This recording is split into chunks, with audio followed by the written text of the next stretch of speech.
Imagine this. You worked hard, you built a life, you followed every rule. Then one day someone tells you to leave. Your home is gone, your job is gone, your family is broken apart. In 2026, this is real. It is happening to thousands of people all over the world. Countries that once said, "Come in," are now saying, "Go home." Why is this happening? Because the rules on immigration are changing fast. And these changes will touch millions of lives.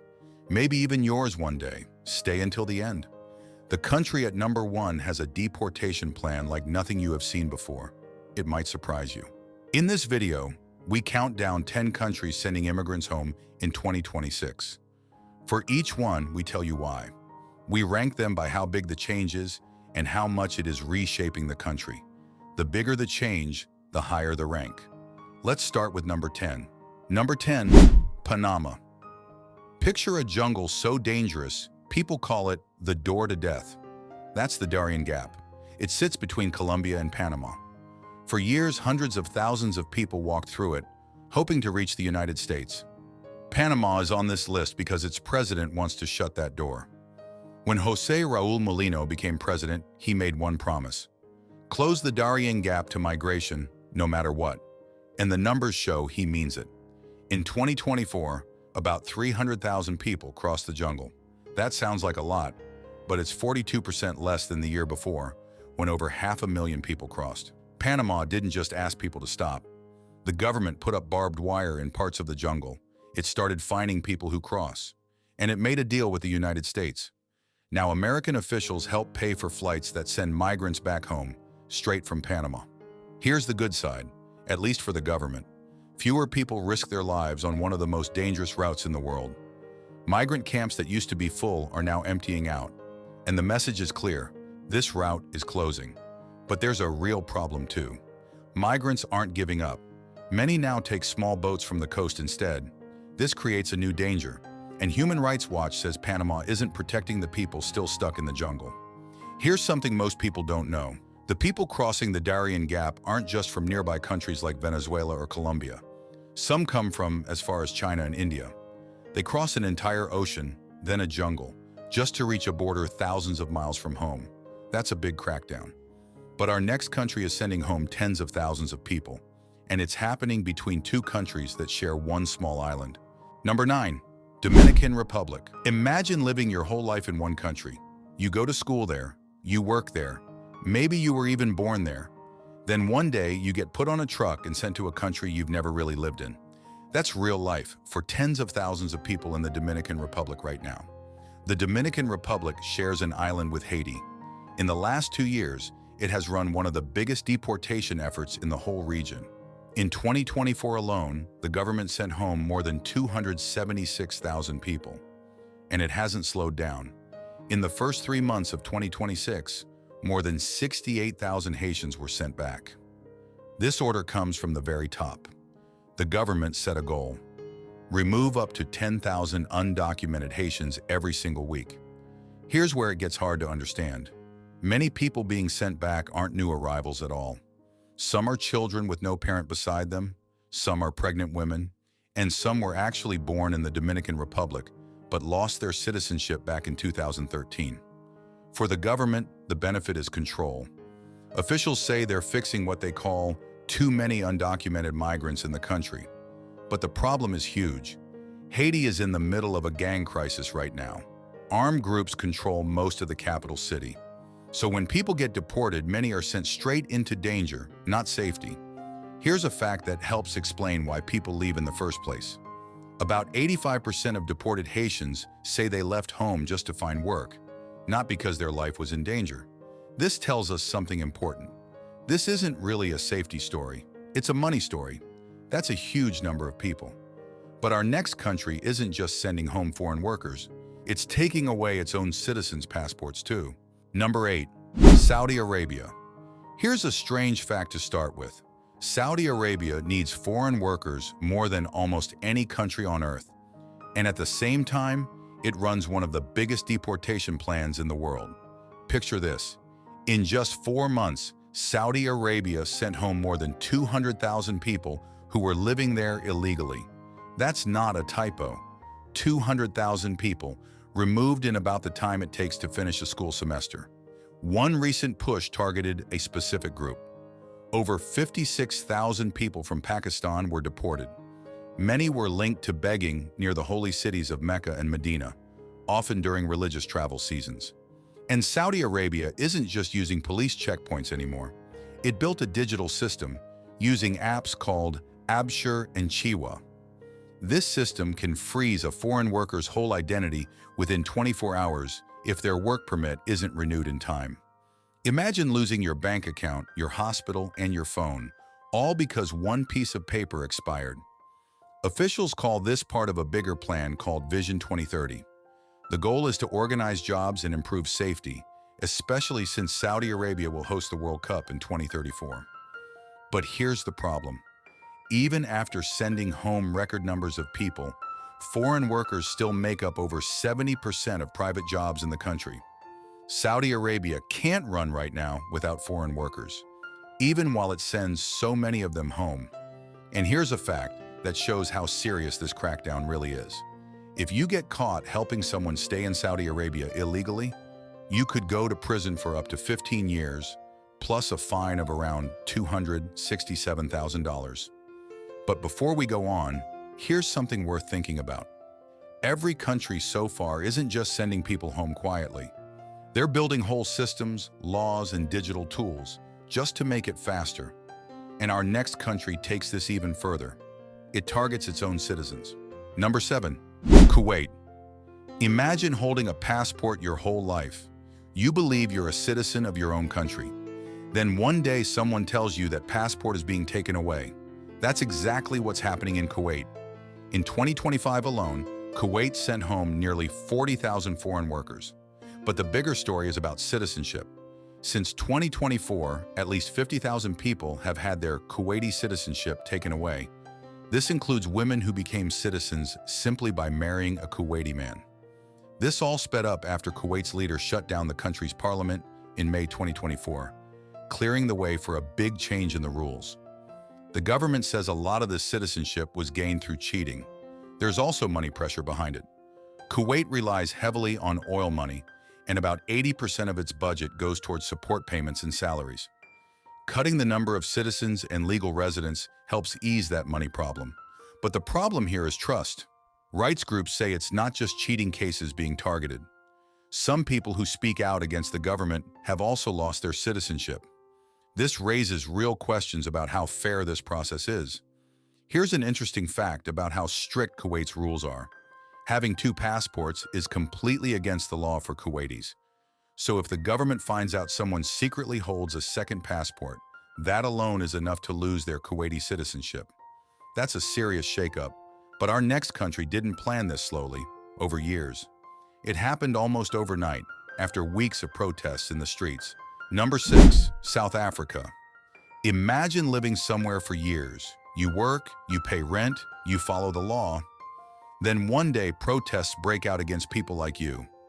Suddenly, staying doesn't feel safe anymore. That's what happened across South Africa. In about 1 month, South Africa sent home more than 53,000 African immigrants. Over 80% of them were from one country, Malawi. This wave came right after a series of protests against immigrants, some of which turned violent.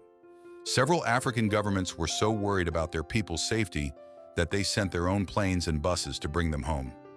For the government, this was about bringing back order during a time of rising anger toward immigrants. But here's the problem. Many people who left weren't undocumented at all. Some were living in South Africa the right way, with legal papers. They left anyway, simply out of fear of being attacked. And this didn't just affect South Africa.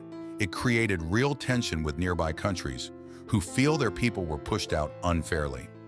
Here's a fact that helps explain why this hit so hard. South Africa has long been known as the country with real jobs and real chances in the region, the place people go to build a better life. That's exactly why the backlash hit so hard. When a door that used to be open suddenly slams shut, it affects far more people than any other border closing nearby. A quick word before we continue. We're halfway through the list. 5 countries down, 5 to go, and honestly, the next 5 get even bigger. If you're finding this useful, now's a good time to hit subscribe. We break down stories like this every week. Real numbers, real reasons, no guessing. It takes 2 seconds, and it helps this channel keep going. All right, let's keep moving. So far, we've covered Africa, the Middle East, and Latin America. Now we head into Europe, where people's opinions have completely flipped on immigration. Number 5, Italy. Here's a number that might surprise you. 73% of Italians now say illegal migrants should be sent home. That's nearly 3 out of every 4 people in the country. Italy is on this list not just because of big numbers. It's here because of how fast public opinion has changed and how far the government is willing to go to match it. Under the current government, new arrivals into Italy have dropped by 60%. But sending migrants home is still one of the biggest topics in the country. In 2026, tens of thousands of people marched through Rome, asking for even stronger rules on removing migrants. Italy isn't acting alone either. It's one of 9 European countries, along with Denmark, Austria, Belgium, and others, pushing the European Union to make it easier to deport foreign criminals across the whole continent. The benefit, as the government sees it, is getting back control and having fewer people living in the country without the right papers. But the problem is how split the country has become. Those same rallies in Rome were met by even bigger protests from the other side. Labor unions and anti-racism groups showed up in even bigger numbers, showing how divided people really are, deep down. Here's an interesting fact about where this could go next. More than 20 European countries have shown interest in working with Italy. They want to build processing centers outside Europe, where rejected asylum seekers could be sent. That's a huge shift in public mood. But right next door, France is trying to solve a very similar problem in its own way. Number 4, France. Imagine a government trying to prove a point, not just to migrants, but to its own voters. That's basically what's happening in France right now. People sent home from France went up by almost 27% in 1 year, about 22,000 people removed. At the same time, a poll found that more than 8 in 10 French voters now support what's called negative immigration. That means more people leaving the country than arriving. Why is this happening? A big part of it is politics. France's far-right movement has been growing fast, and the current government is trying to slow that down by proving it can be tough on immigration too. France has taken a different path than Italy, though. While Italy pushes for centers outside Europe, France's government has so far said no to that idea. The benefit, from the government's side, is proof that its tougher rules are working. They hope this will take support away from the far right. But here's the problem. At the very same time more people were sent home, the number of people given legal papers also went up. Opposition leaders point straight at that, saying it shows the plan isn't really working the way the government claims. Here's an interesting fact that adds more context. 3 out of every 4 new legal papers in France went to students, or people coming for family reasons, not workers looking for jobs. So even while removals go up, legal immigration for other reasons keeps climbing too. That's a political balancing act. But our next country isn't just changing small rules. It just rewrote its whole asylum system from the ground up. Number 3, Germany. Imagine trying to cross into a country. You get stopped and turned around in minutes, not after weeks of paperwork, but almost right away because of a brand new law. That's Germany in 2026. Between May and October, German border police turned away nearly 18,000 people. And this isn't a short-term push. Germany just passed the biggest change to its asylum system in 30 years. It's called the GEAS Adaptation Law, and it started on June 12, 2026. This new law does a lot. It creates screening centers right at Germany's outer borders. It creates a clear legal reason to hold people while they wait to be removed. And it's built to speed up removals that used to get stuck in slow, messy processes for years. Here's something that shows this change is working, at least by the government's own count. In 2025, over 16,000 people left Germany on their own, using a government-paid return program, 60% more than the year before. Officials say the goal is simple: remove what they call pull factors, the things that made Germany an easy target for illegal migration in the first place. But the problem is big. Churches and human rights groups warn that some of these new rules could end up holding families and children in centers that feel like prisons, even if they're not officially called that. Here's a fact that shows how big this really is. For every one person Germany officially sends home, about 6 others choose to leave the country on their own, once they see how serious the new rules have become. That tells us something powerful. Sometimes the loudest policy isn't the one doing the most work. It's the quiet fear of it that makes people leave before they're forced to. But our next country isn't just changing its rules. It's changing who even gets the right to fight back in court. Number 2, United Kingdom. Imagine spending years building a life somewhere, a home, a job, maybe even children born in that country. Then a new law arrives, and it makes it far harder to fight for the right to stay. That's what's happening in the United Kingdom right now. In June 2026, the UK brought in the Immigration and Asylum Bill, a big law that goes far beyond simple border rules. One of its biggest changes is a brand new group called the Independent Immigration Appeals Authority. It's meant to replace the current court system, where people have waited over a year just for one appeal hearing. But here's the part that matters most for families. The bill changes how judges look at a person's right to family life when deciding removal cases. According to the government's own report, this could lead to around 11,700 more appeals being turned down. The benefit, say people who support the bill, is finally clearing a pile of cases that has slowed the system for years. It also makes the rules around long-term residents much stricter, but the problem here is deeply human. Critics warn that tightening these family rules could break apart settled families, including cases where children were actually born in the UK as British citizens. Here's a fact that most people miss. Despite its name, a big part of this bill isn't just about asylum and deportation. It's also a major update to the UK's laws against modern slavery, fighting human trafficking alongside immigration enforcement. That's a big legal shift. But our final country isn't rewriting one law. It's running the largest deportation plan on the entire planet. Number 1, United States. Imagine a government setting a goal so big it sounds almost impossible. Send home 1 million people every single year. That's not a rumor. That's now the official goal of the United States government for both 2026 and 2027. By April 2026, more than 675,000 people had already been sent home. Hundreds of thousands more chose to leave the country on their own, rather than wait to be removed by force. The countries hit hardest are Mexico, Guatemala, and Honduras, together making up the largest share of people arrested. But here's where this crackdown gets truly unusual. The United States has started sending some migrants to what are called third countries, nations they aren't even originally from, including Eswatini in southern Africa and South Sudan. This became possible after a Supreme Court ruling opened the legal path for it. The government's reason is simple. Officials say this brings back control at the border.